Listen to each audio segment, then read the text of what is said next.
Next up, an important report as well. Our Chief Human Resources Officer, Matt Pisecki. He's going to share with you in a summary fashion the campus climate survey, which was administered to faculty and staff this past March. And I'll just recall for you that this is a follow-up survey to one that we did in 2016. We used that as a baseline. We wanted to see not whether we've arrived and cured everything, but at least whether we've made progress. Using the data, are we growing? So we use the same metrics this year. I think we added a few questions, so those then become baseline. And let's hear what we found.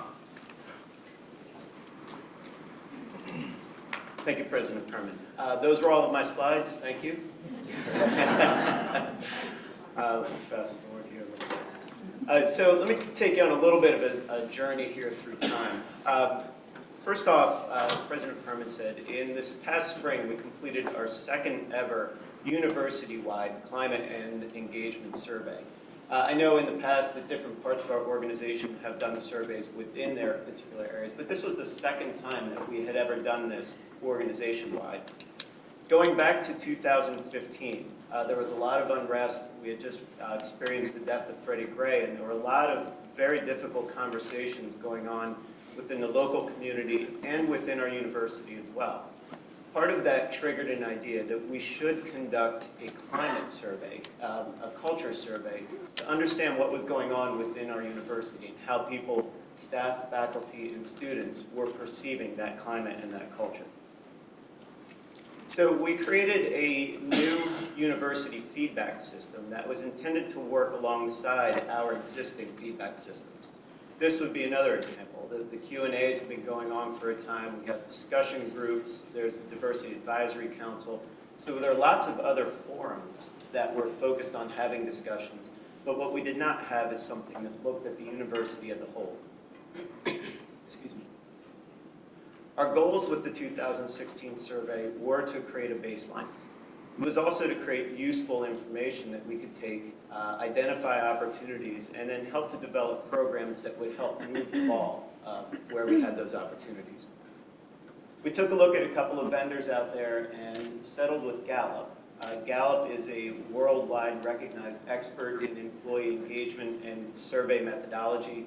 Their database that we can benchmark against has millions and millions of responses worldwide. So we gained a depth that we could actually compare our university to other industries and in some cases other universities as well.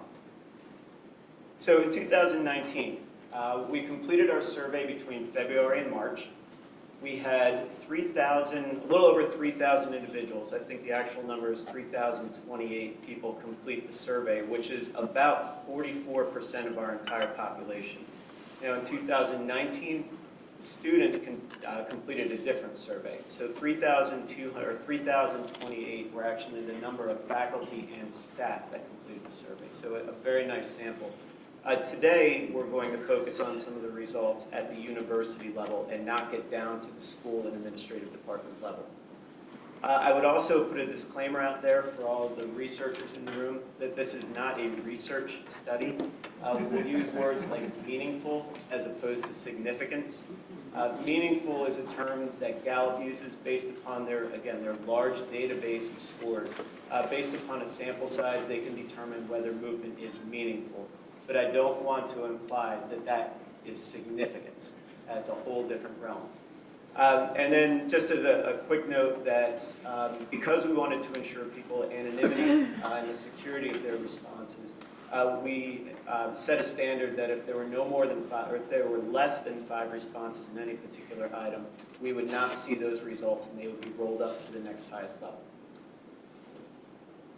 The survey instrument itself, and this is consistent from both 16 and 19, was a 5-point Likert scale. In general, for the majority of the questions, 1 was low agreement, 5 was high agreement. There are, I think, 3 or 4 inverted questions.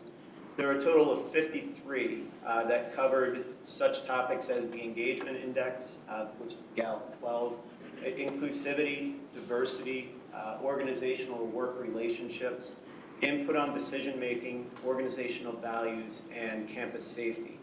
We also added 6 new questions in 2019, including a couple of questions about gender identity and sexual violence or sexual harassment on campus. Again, we don't have time 1, time 2 on those, but we will be including them in the next round. So in 2016, this is where we scored. If you look at a scale of 1 to 5, 3 being about neutral, you can see that all of our indices were above the neutral point. One of the things that we saw that was very encouraging is organizational values index at 3.83 was our highest index, showing that there is strong identification with our core values at the university. We also saw our diversity index was fairly high at 3.71, and then the engagement index was our 3rd highest. This again is based upon over 3,000 responses and is general across the entire university. This is the result of 2019. Overall, I would say we've made very good progress, meaningful progress, but there is work yet to do. You can see, again, one of our biggest jumps, organizational values. With the work that we've done in publicizing our values and that individual departments have done talking about our organizational values, you can see a pretty meaningful movement there. The engagement index, again, meaningful movement and honors diversity. One of the biggest ones that's important to note is the inclusivity index jumped from 3.36 to 3.54. Again, using the term meaningful, it's a very meaningful improvement overall. And then you can see input into decision making and the safety index are 2 of the lower ones. They're showing us where we have some opportunity to improve. Behind each one of these indexes are somewhere between 3 and 15 different questions that all get aggregated to create the index score. So we do have the ability to drill down to identify in particular specific issues in specific areas of the university, and that gets us to what some of our next steps are. So looking at that data overall, it's good directional information, but it doesn't tell us a lot about where we should be focusing our time and effort in specific areas. This data becomes very useful when you can drill it down to a school level, to administrative department level, to a particular population within the university, and we do have the ability to do that. In some cases, we've already been communicating that information, and to date, we've spoken with, or had Gallup come in and do a presentation with our senior leadership team. We've shared results with the Diversity Advisory Council, the Staff Senate, the Faculty Senate, and some of the school leadership teams as well in summary format. Our next steps will be, and we have several of these meetings on the calendar as well, going out to the schools and working in depth with their information, sharing it and helping with the analysis. The human resources function within Central Human Resources as well as in the schools, we'll be working together with the schools and administrative leadership to provide support. We've got 35 people that have been through a 2-day Gallup training on how to interpret results and make the best use of those results. So we'll be supporting the efforts at the more local level with knowledge and expertise. The goal is for each of our major units to develop an action plan as well as goals around that action plan, and then to periodically report that information out through internal mechanisms. And then finally, it's not too early for us to begin thinking about the 2021 and 2022 survey. These take a good deal of time to prepare for, and we want to make sure that each time we do this, we're getting better and better at it. So in summary, I want to thank everybody in the room that took the time to participate in the survey. I know a number of people here were on the organizing committee, including the Senate were involved, other folks from around the room. So thank you for all of your participation. And again, the message is the first survey looked pretty good. We made significant, meaningful movement between 16 and 19, but we definitely have opportunities and we're committed to doing that work. So, thank you.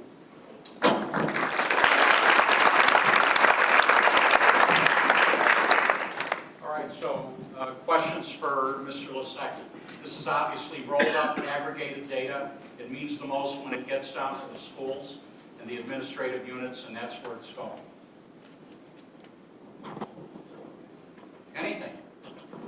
All right, so you'll participate, please, in the next survey so we can make sure we're going in the right direction. Again, hardly claiming any victory. Let's open it up to questions. If you don't mind, while you're thinking about questions, I had here a number of questions that were handed to me, and let's address those first. How much money does UMB spend on energy costs? What steps have been taken to reduce these numbers? And are these values published online in an easily accessible location? So I hope you won't be mad at me. I don't have the answers to these questions. But we may be able to get at them. Dawn, do you want to? So our Vice President for Administration and Finance, Dawn Rhodes, can we take a stab? Or we'll get the information? That's a better answer. I don't have the answer to those questions either in terms of... Your microphone, Dawn. Green button on your mic. Is that better? Yes. Okay. I don't have the answers to those questions either off the top of my head. Terry Morris is in the room. He may be able to give you an estimate that's closer to actuality, but when we go back to our offices, we can get the information and make sure we give it to the appropriate person. So Terry. So, Terry, do you want to address anything? Yeah, I'll do what I can. So I also don't have the specific numbers. But How about the general question of what we try to do to manage the costs? Sure, yeah. And we do track the actual cost, so we can certainly provide that. What we do in terms of we have a couple of groups that focus quite a bit of their energies on looking at what we do in terms of how we generate chill water, how we utilize our steam, how we circulate air, and how we light our buildings. And we're always looking for opportunities to retrofit our systems, replace, say, lighting with LED lighting, which is more we're always looking when we're doing system upgrades for opportunities to use more efficient systems. One example would be heat wheels, where instead of just rebuilding or replacing an air handling unit and exhaust system, we see if we can incorporate an energy recovery wheel, it's called a heat wheel, where we can much more efficiently transfer and capture some of the energy that we would normally be exhausting from our buildings. We try to transfer that into the incoming air and thereby reduce our energy costs.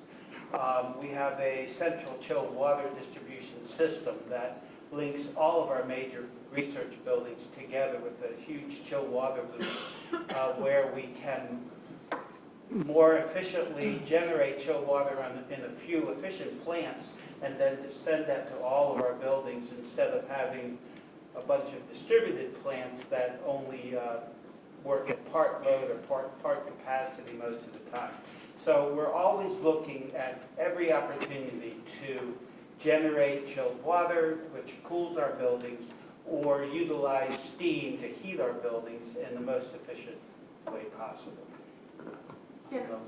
I'll add to that by saying Nazanin Pilati is our new Associate Vice President for Facilities and Operations. She has done some reorganization, and one thing she has done has been to develop a group that focuses on utilization of utility. As an institution, if we're looking for opportunities to do cost cutting that is less harmful, if we can get smarter about how we use energy, that's a place where we can save money as an institution that will have less negative impact. So there is a focus, and we've assigned ownership of looking at those things to a group within facilities and operations. That did not exist before. I might take this opportunity, and this is not directly related to cost savings on energy, but it's related to energy.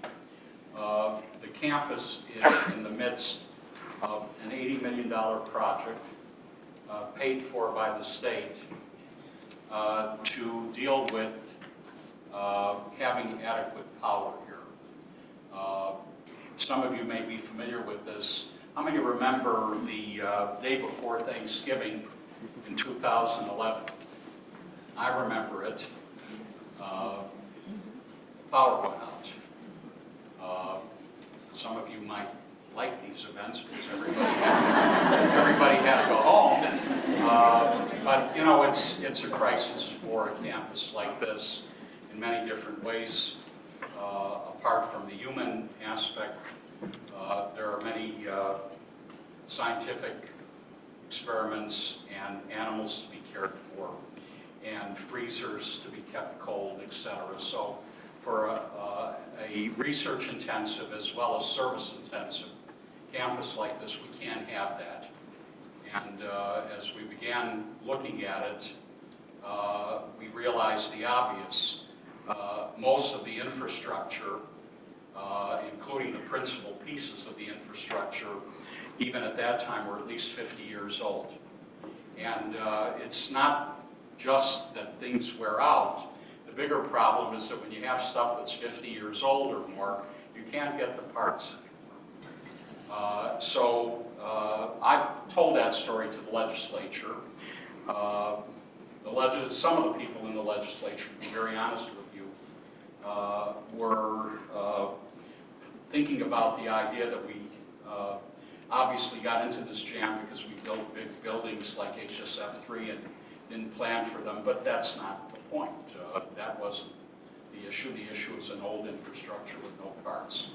And fortunately, we were convincing enough so that the state did indeed fund, and it's a pretty hefty ticket, $80 million over a period of years to replace the electrical infrastructure. And we're on our way to that. Probably another 3-4 years of work, maybe more. Yeah, at least. Where we are now is the first phase is a new electric service coming from the north, a new substation from BG&E to provide us 100% redundant power to the campus in case we lose the service from the south end currently. So that's in place or under construction now, and we're about to go out for bid for the next 2 phases, which include duct bank distribution around campus and the construction of a new substation at the north end of campus. So hopefully nothing will happen while we prepare for this. The next question I have, I'm not going to read because it's very detailed and appropriately detailed.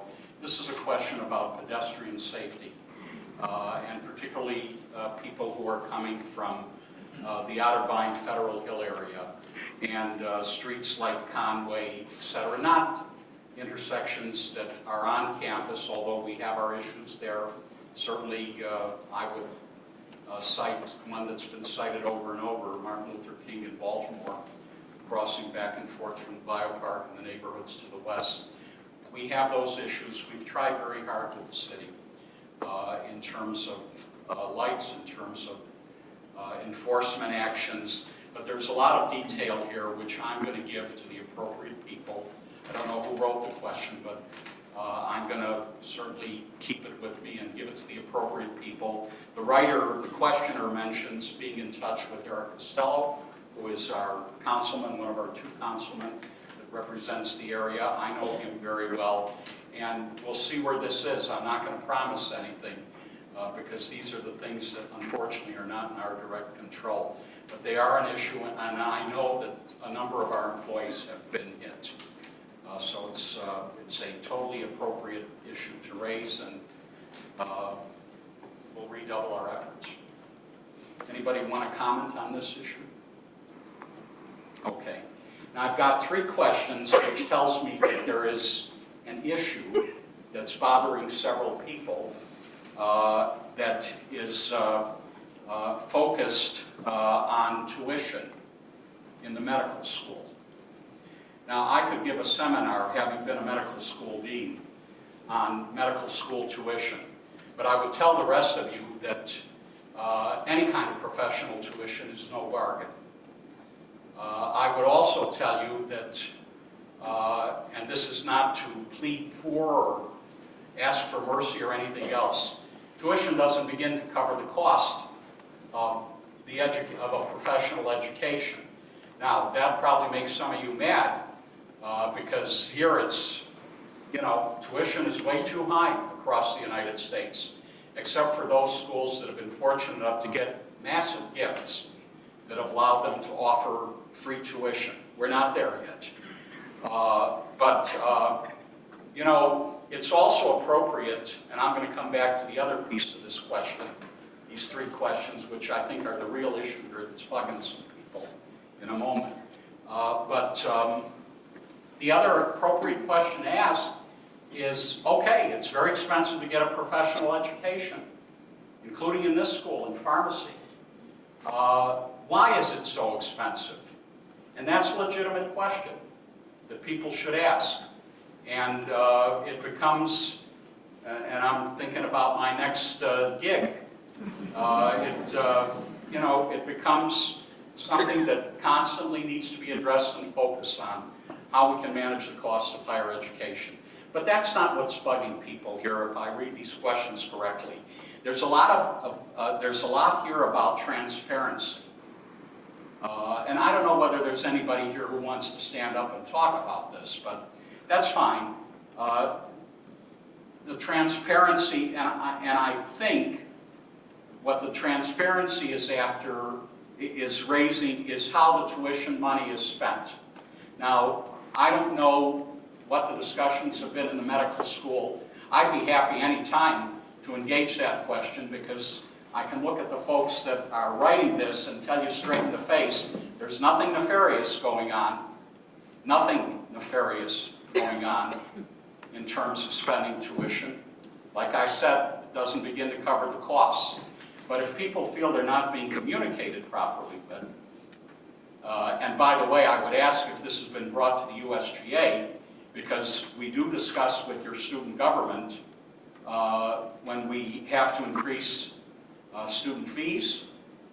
Everything with regard to tuition is done in a very public way with the regents.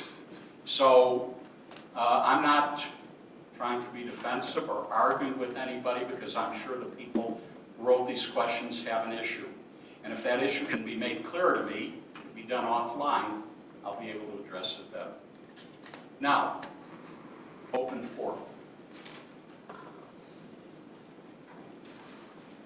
Yes? Hi there. Hi. Can this hear me from this distance? Not really. Okay, I'll try. Sitting is okay, even though you're being very polite.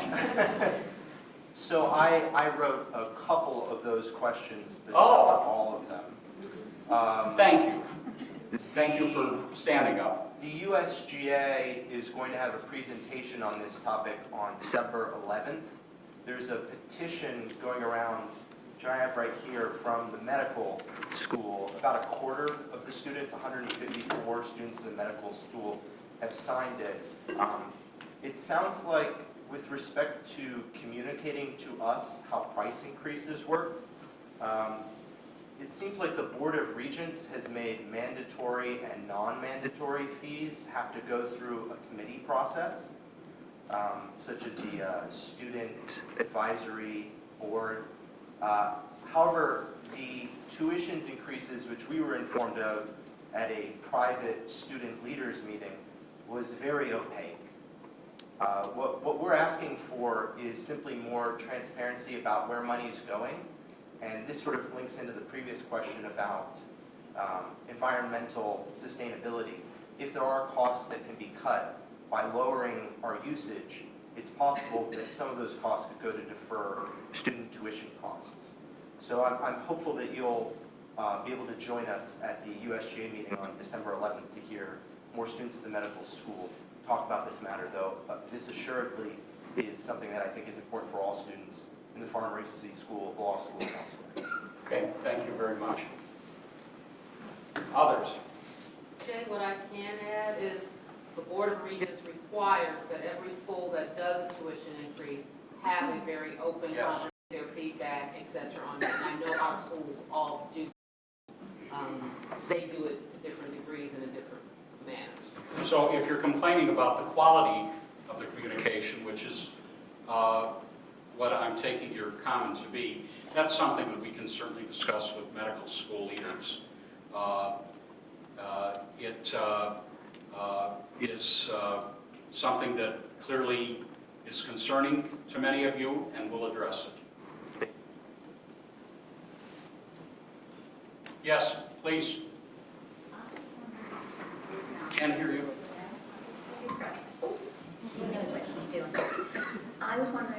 status of the smoking survey on Ah. campus. Dawn? Yes. The committee has compiled all of the information from the smoking survey and have pulled out key points and have made recommendations. And they are very close to wrapping that survey up and being able to publish it. Within, I would say, the next 2 weeks before we leave for the holidays. Yes, please. I'd like to know what's the status of campus recycling? Terry? That changes quite frequently. So we continue to recycle what we can. We have had to take the shredding operation out of service in preparation for demolition of the building, because that's the site where we're building a new substation. But all other recycling, to my knowledge, is still going on. That's the cans, the bottles, paper, cardboard. So we have not changed or discontinued any of our recycling operations to date. It will become challenging as we get further into this electrical infrastructure project, as we take space away that was dedicated for recycling. We continue to set up temporary facilities where we can to continue recycling as much as we can. Looking for hands. Yes, sir. Your discussion of the electrical problem makes me think about Baltimore City's problem with the water system, their aging infrastructure. Does that impact the university and what's being done about it? How are we doing on water? That's an increasing problem because of the aging condition of the distribution system. We just had an outage yesterday that impacted one of our buildings. So we continue to work with the city, and what we've been doing recently is identifying opportunities to either make use of existing redundant water service system building or plan to install redundant water services to all of our critical buildings. So again, we're working hand in hand with the city to identify opportunities. Presently, there are buildings that are only served by one service, and when there's a rupture of the very old system in the streets, we do suffer these outages, but we're doing what we can to mitigate that with redundant services. But it's going to take some time. We established a relationship with DPW, help them as they're developing their plan for campus, if there was any way to expedite the things that would impact those types of buildings, that they could incorporate it in their planning. If there is one job that I would not like to have, that is to be in charge of DPW.